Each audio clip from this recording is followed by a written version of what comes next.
नमस्कार साथियों, आपका मेक सिंह यूनिक खेती में स्वागत है। ये गेहूं की फसल है सर, और इसको देखिए 50 दिन की हो गई है ये फसल। अब इसमें जो है गबोदा की अवस्था आ चुकी है। इसमें गबोदा की अवस्था या यूं कहें कि गर्भावस्था या बाली बनने की अवस्था शुरू हो चुकी है।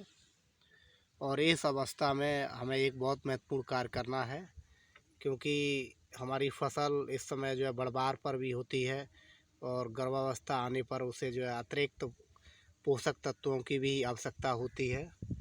तो साथियों, इस अवस्था में हमें अच्छी उपज लेने के लिए, अच्छी पैदावार लेने के लिए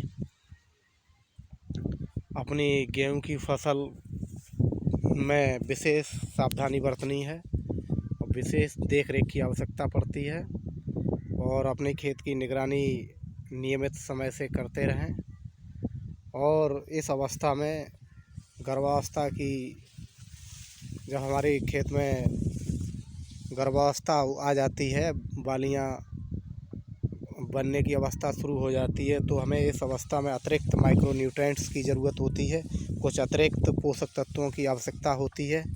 और ये अगर पोषक तत्व हम अपनी फसल को दे देते हैं तो हमारी फसल में सभी उसकी जो क्रियाएं हैं वो अच्छी तरीके से होती हैं। उसकी वनस्पतिक क्रियाएं जो हैं और वनस्पतिक जो भी आवश्यकताएं उसकी हैं वो पूरी तरह से अच्छी होती हैं।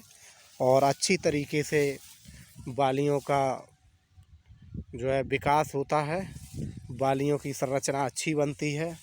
और जब वो बालियां बाहर निकलेंगी तो उनकी लंबाई भी अच्छी होगी और उन बालियों का साइज़ भी अच्छा होगा। तो इसके लिए किसान साथियों, हमको जो है अपनी गेहूं की खड़ी फसल में 2 किलो प्रति एकड़ की दर से NPK 05234 जो घुलनशील उर्वरक होता है उसका अपनी गेहूं की खड़ी फसल में प्रयोग करना है।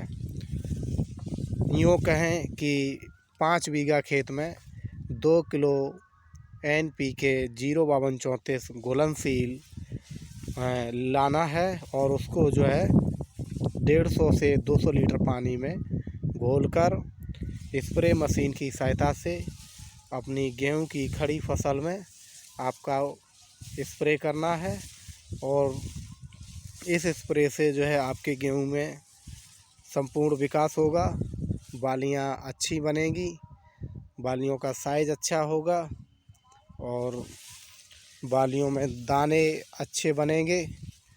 दाने जो बनेंगे वो वजनदार होंगे, चमकदार होंगे, बोल्ड होंगे, मोटे होंगे। और आपकी गेहूं की फसल में 25 से 30% का उत्पादन भी बढ़ जाएगा।